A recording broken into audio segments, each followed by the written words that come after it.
ओम शांति। ये जुलाई मास, जिसको मैं प्यार से हमेशा दीदी मास भी कहा करती हूँ, शुरू होते ही दीदी की स्मृतियाँ मानस पटल पर अंकित होने लगती हैं।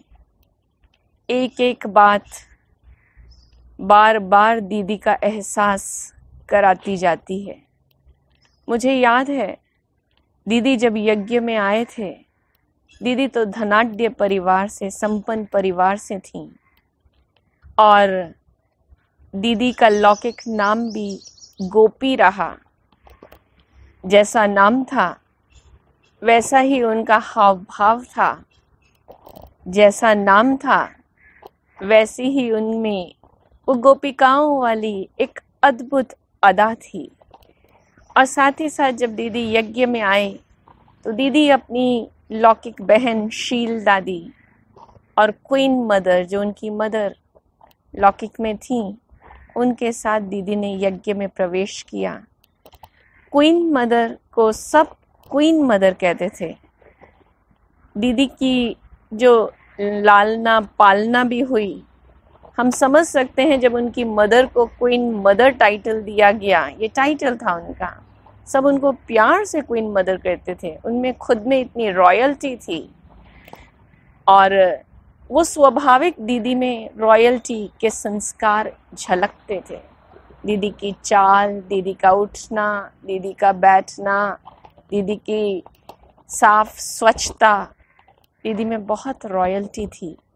और दीदी जब आए तो ये पूरे परिवार के साथ, यानी 2 बहनें और अपनी माँ के साथ दीदी आई। दीदी का बॉम्बे में परिवार की एक हॉस्पिटल भी है, जो उनके चाचा का है, जसलोक हॉस्पिटल, जो काफ़ी नामी ग्रामी है। और दीदी यज्ञ में बाबा के पास शुरू से ही बाबा की दी हुई धारणाओं, श्रीमत अनुसार एक एक कदम पे कदम रखती हुई आगे बढ़ती चली गई। मम्मा के जाने के बाद 1965 जब मम्मा ने देह त्यागी, अव्यक्त हुई, उसके बाद दीदी यूं कहें राइट हैंड के रूप में निकल कर के आई और यज्ञ की कारोबार बाबा के संग संग संभालने लगी। दीदी हर बाबा की बात को ऐसे ग्रहण करती थी और लेती थी जैसे कि बस जो कह दिया वो बिल्कुल स्टैम्प है, उसको करना ही है। दीदी के अंदर कहीं पर भी अटैचमेंट का भाव भी नहीं था। एक बाबा दूसरा न कोई, एक बल एक भरोसा, ये दीदी का स्लोगन रहा, एक बल एक भरोसा। बाबा कई बार महावाक्यों में कहते हैं, देह सहित देह के संबंधों को तोड़ो। दीदी बोलती थी शुरू से ही, जब तक छोड़ा नहीं तो पाओगे कैसे। दीदी के अंदर सखी भाव बहुत था। दीदी हमेशा कहा करती थी, सहेलियां मत बनाओ, सहेलियां अगर बनाएंगे तो जरूर पर चिंतन करेंगे। सखी भाव से दीदी का भाव था कि सखियां तो गोपियां होती हैं, सखी माना गोपी, और सखियां तो कृष्ण की सखियां थीं। कृष्ण की सखियां, कृष्ण की गोपियां, तो हम सब बाबा की सखियां हैं, गोपियां हैं, उसके प्यार में हम दीवाने हैं। अगर मैं अपनी भी बात करूं तो मैं दीदी को सखी ही कहा करती थी। दीदी मुझे सखी कहती थी और मैं भी दीदी को सखी कहा करती थी। मुझे बहुत अच्छा लगता था दीदी को सखी कहकर बुलाना और खुशी होती थी, मेरी सखी है। दीदी और मेरी उम्र में तो बहुत अंतर था, कहाँ दीदी कहाँ हम बच्चे, लेकिन दीदी सखी कहती थी। और सखी कह कह के दीदी बाबा की बातें अंदर ही अंदर पक्की इस तरह से करती थी, जो पता ही नहीं पड़ता था कि दीदी ने कुछ घुटी पिला दी। तो दीदी खुद भी स्टूडेंट लाइफ को पसंद करती थी। हालांकि जब यज्ञ में साकार में जब बाबा थे तो दीदी तो बाबा के साथ साथ रहा करती थी, लेकिन बाबा के जाने के बाद दीदी हमेशा जब क्लास में जाती थी तो डायरी पेन दादी को सामने, दादी मुरली सुनाया करती थी और दीदी नोट्स लेती थी। दादी मुरली सुनाएगी, दीदी नोट्स लेंगी, और नोट्स भी इस प्रकार से प्रश्न उत्तर दीदी लिखा करती थी जो कोई और ढूंढ भी नहीं पाता था मुरली में से वो प्रश्न और उसके उत्तर। दीदी को बड़ी रमणीकता पसंद थी। दीदी मुरली के बाद जो प्रश्न उत्तर 8-10 निकाल लेती थी मुरली में से, तो फिर मुरली में से निकाल के प्रश्न उत्तर एक एक जो उनसे मिलने आता था, दीदी पूछा करती थी, आज मुरली में क्या सुना? चलो अच्छा सुना तो इस प्रश्न का जवाब दो। दीदी के अंदर जो अथॉरिटी, एडमिनिस्ट्रेटिव पावर्स थी, गजब की थी। दीदी अथॉरिटी रखती थी, हर बात अथॉरिटी से बोला करती थी। दीदी अथॉरिटी के साथ साथ डिसिप्लिन पूरा मेंटेन करती थी। दीदी थोड़ा भी डिसिप्लिन ऊपर नीचे हो ऐसा हो नहीं सकता था। दीदी कहा करती थी, हम हर घड़ी विश्व की स्टेज पर हैं।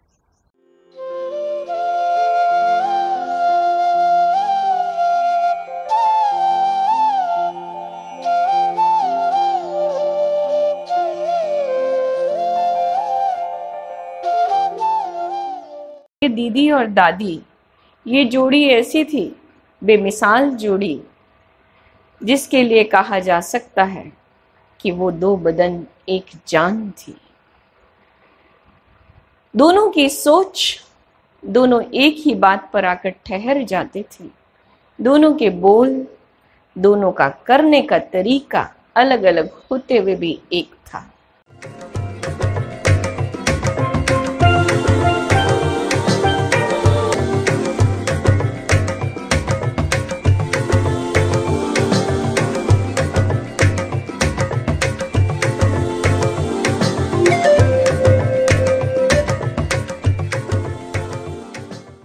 गजब था इन आत्माओं का आपस का व्यवहार कहूं, लेन देन कहूं। हालांकि दीदी उस समय एडिशनल चीफ थी और दादी चीफ थी। दीदी ने कभी ये नहीं कहा कि मैं तो बाबा के साथ शुरू से रही, नहीं, उन्होंने दादी की हर विशेषता को रिस्पेक्ट दे करके आगे यज्ञ को बढ़ाने में, कार्य में मदद करी।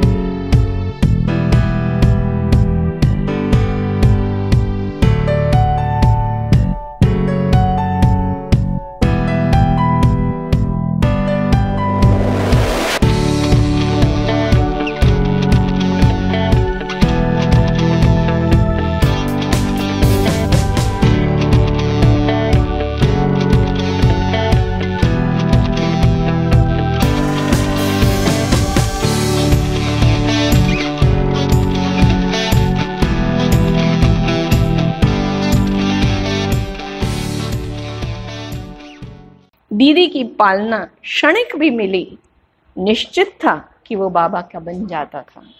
अक्सर करके जब भाई बहन दीदी के साथ बैठते थे, बातचीत किया करते थे, तो लोग कहा करते थे, अब तो ये बाबा के बन ही गए, क्योंकि दीदी इनको संभाल रही है।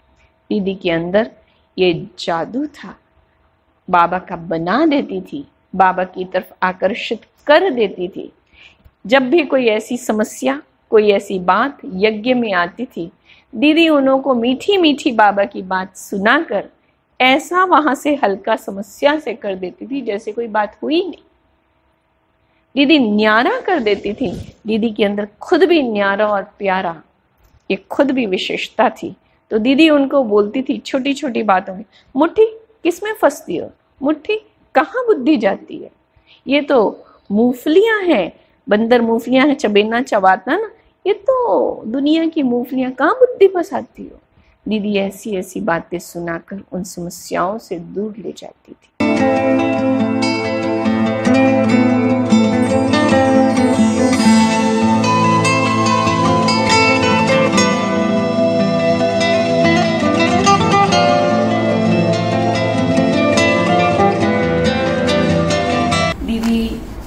एक बार जब यात्रा पर आए थे, पद यात्रा में, तो उनको कलश जब दिया गया था, तो दीदी और दादी कलश उठाते हुए हैं। तो मुझे ये फ़ोटो देखकर बहुत अच्छा लगता है कि कभी दीदी और दादी ऐसे यात्राओं में हमारे बीच रहे, जैसे आज हमारी बहनें रहती हैं। कलश उठाती हैं। ये और दादी के साथ जुड़ी हुई यादें हैं। ये दादी के फ़ोटो हैं, ये भी दादी के फ़ोटो हैं। पर मैं तुम लोगों को वो छोटी सी फ़ोटो एक दीदी की दिखा देना चाहती हूँ जो बहुत करीबी की जुड़ी हुई हैं।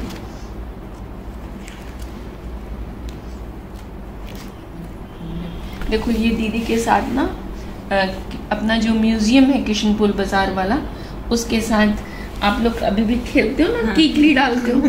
तो मैं और दीदी दोनों ऐसे कीकली डालते हुए खेलते हुए, सोचो मैं और बड़ी दीदी दोनों कीकली डालते हुए। अक्सर करके मेरा बर्थडे जो होता था मधुबन में हम मनाते थे, तो दीदी और दादी दोनों मेरे साथ केक कैंडल लाइटिंग करते हुए, ये देखो कैंडल लाइटिंग करते हुए केक का ना, केक जलाते हुए दादी और दीदी दोनों बैठे हैं और साथ में मैं बैठी हुई हूँ। सर्दियों के दिन है, शॉल स्वेटर पहने हुए हैं। दीदी आपका और दीदी का रिश्ता एकदम सखी की तरह था ना? दीदी और मेरा जो करीब का रिश्ता था, मैं और दीदी बिल्कुल ऐसे रहते थे जैसे फ्रेंड्स होते हैं, ऐसे ही रहते थे, सखी की तरह रहते थे। एकदम ओपन लेन देन थी। मैं तो ये कह सकती हूँ मेरी लाइफ दीदी के लिए एक ओपन बुक थी। दीदी आपने पिछला फोटो जो दिखाया था उसके अंदर एकदम दीदी एकदम अच्छी तरह मिल रही है, जैसे आपके एकदम सखी हो। कोई अनुभव ऐसा? दीदी के साथ मैंने एक बहुत अच्छी बात आप लोगों को बताई। मेरी जिंदगी में कोई ऐसी बात नहीं है जो दीदी ने मुझे कही और मैंने नहीं मानी। कोई ऐसी घटना, कोई ऐसी बात नहीं है। जो उन्होंने कहा वो मैंने माना, जो मैंने कहा वो उन्होंने या तो स्वीकारा या मुझे बहुत अच्छे से गाइड किया। अगर मैं कहीं गलत थी तो उन्होंने मुझे बहुत अच्छे से समझाया, गाइड किया। दीदी ने हर स्टेप पर मुझे गाइड किया है। आज जो भी मेरी जीवन बनी है, जहां मैं खड़ी हूँ, उसका सारा श्रेय दीदी मनमोहिनी को है।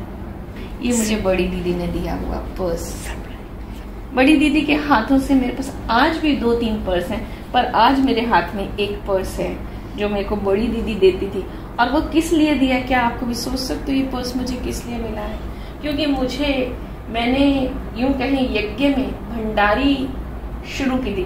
बच्चे और भंडारी, माना बचपन के रूप में मैं पहला बच्चा थी जिसने यज्ञ में भंडारी शुरू की बच्चे के रूप में। तो दीदी मुझे पर्स दिया करती थी, इस पर्स को भर के लाना। और दीदी बोलती थी कितना भर के लाएगी? फुल भर के लाना। तो दीदी बोलती थी जब ये भर जाएगा ना, बहुत भर के लाएगी, जजी भर के लाएगी ना, तो मैं देखो नया पर्स दूंगी। क्योंकि मुझे थोड़ा भी पर्स पुराना होता था ना तो अच्छा नहीं लगता था।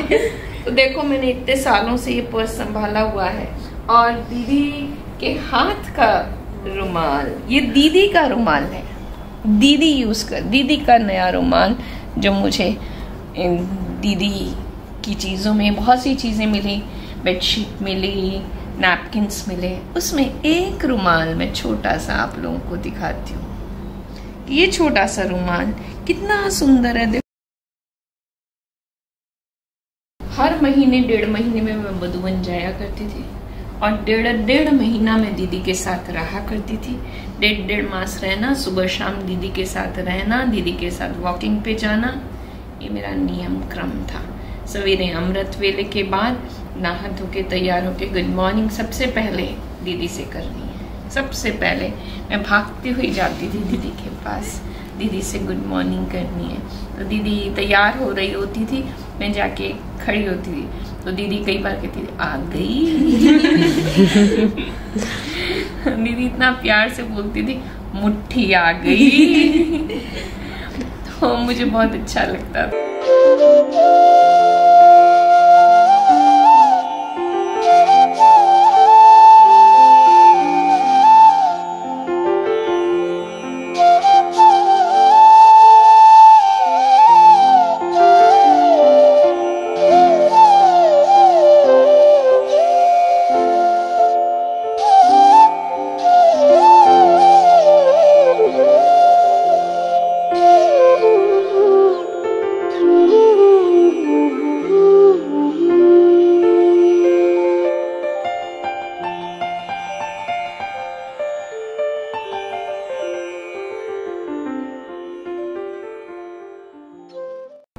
दीदी मेरे जीवन के लिए तो मैं ये कह सकती हूँ एक बहुत बड़ा गाइड, एक होली मदर, और यूं कहूँ मेरा जीवन का आधार वही रही।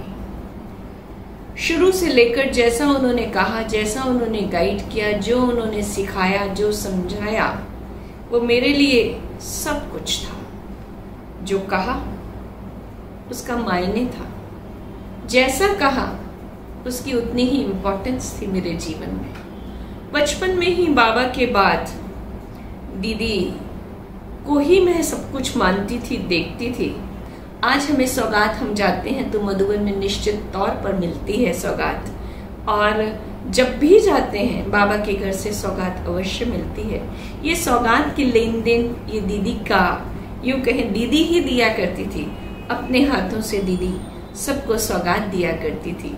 मेरी बात जब मैं करती हूँ तो बचपन से बाबा के होते ही मुझे बाबा ने जो ड्रेस दी, पहली बार की ड्रेस देना, और उसके बाद बाबा से ही मुझे लालन पालन, या कहूँ यज्ञ से ही मेरा लालन पालन होने लगा। और बाबा के बाद मुझे अपनी ज़रूरत की ड्रेसेस दीदी ही दिया करती थी। तो यूं कहें शुरू से लेकर यज्ञ से मिला, और आज तक भी यज्ञ का ही पहना। मुझे याद नहीं लौकिक से कुछ लिया और पहना। दीदी को एक खेल बहुत अच्छा लगता था, जो कहूँ खेल कहूँ बहुत अच्छा लगता था। दीदी क्या करती थी, एक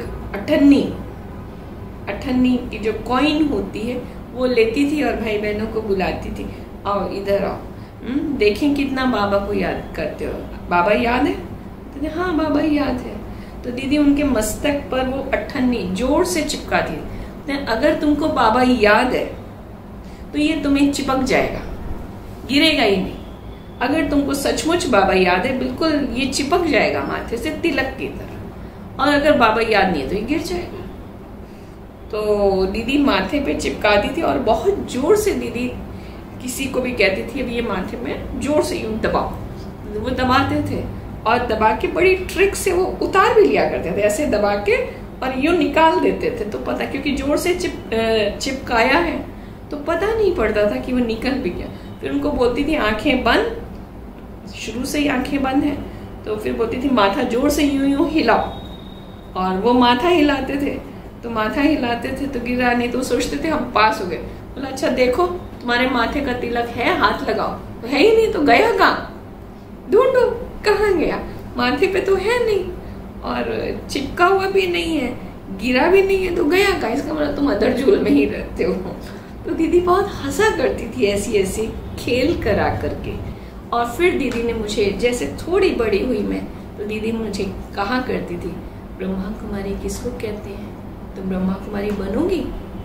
तो मैं दीदी की तरफ देखती थी, तो मैं तो बोलती थी हुई बाबा की। उन्हें नहीं, ब्रह्मा कुमारी माना एक ब्रह्मा कुमारी 10 सेवा केंद्र संभाले तो ब्रह्मा कुमारी, नहीं तो काय की ब्रह्मा कुमारी।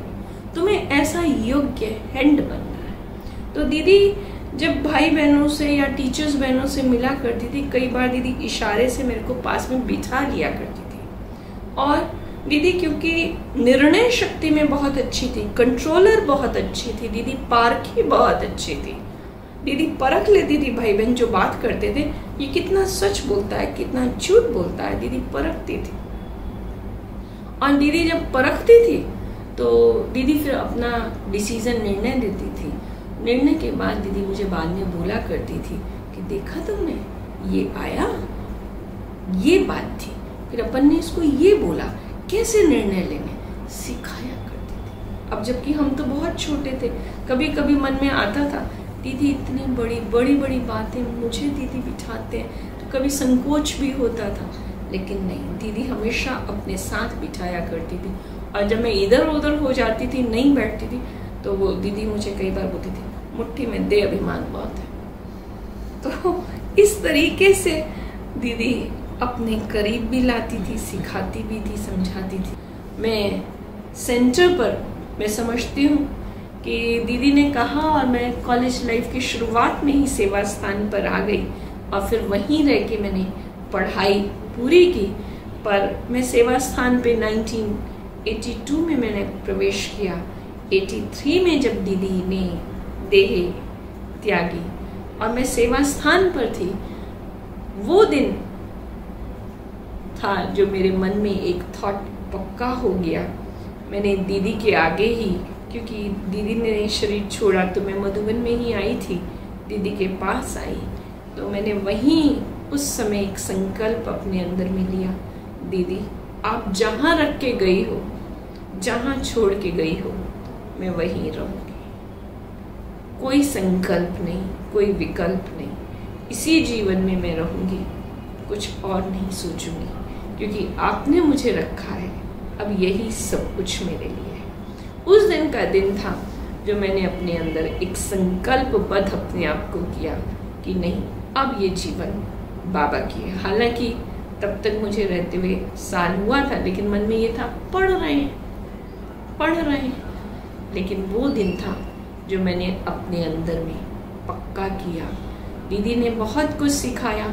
मुझे याद आता है एक बार दीदी ने कहा था मूड ऑफ के बारे में, मेरा मूड ऑफ हो गया था, तो दीदी ने कहा, अरे बाबा के बच्चे मूड ऑफ नहीं करते, बाबा तुम्हारी शक्ल कैसे देखेगा, बाबा को तो हंसती हुई शक्ल चाहिए, बाबा को ऐसी शक्ल नहीं चाहिए, तुम्हारा चेहरा कभी भी बुझा हुआ नहीं हो सकता।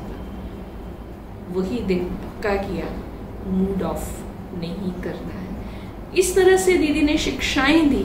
इसी तरह से मुझे याद आता है, मैं वो पहला बच्चा थी जो यज्ञ में भंडारी लेकर के आई, तो दीदी ने मुझे सिखाया था जो मिलता है वो जमा करना है, वो बाबा की भंडारी है, बाबा के लिए करना है। अंत तक दीदी ने, जब तक दीदी थी और उसके बाद भी, जब तक उस बचपन के जीवन में थे, मैंने अपने हाथों से जो भंडारी जमा की, दीदी ने हमेशा दादी के हाथ में दिलाई। मैं जाती थी दीदी के पास, दीदी आपके लिए, दीदी बोलती थी भंडारी दादी को दे के आओ। तो दीदी ने मुझे इस तरह से दादी के भी बहुत करीब में जोड़ा। हर बात दीदी जो कहती थी, फिर मुझे दादी के पास लेके जाती थी, देखो दादी आज मैंने इसको ये कहा है, देखो दादी अब ये ऐसा करेगी, आज ये भाषण करेगी। इस तरीके से दीदी मुझे अपने बीच में, दीदी और दादी के बीच में मैंने पालना ली। सौभाग्य है मेरा, ये कहूँगी कि मुझे वरद हस्तों से पालना मिली है, और जो कि मेरे जिंदगी के अनमोल पल रहे हैं, उनकी स्मृतियाँ मेरे लिए बहुत महत्वपूर्ण है। मैं जब जब याद करती हूँ मन गदगद हो जाता है, भर जाता है। ऐसी मीठी दीदी, ऐसी प्यारी दीदी जो हमेशा हमारे लिए सदा सदा गाइड हैं, गाइड रहेंगी।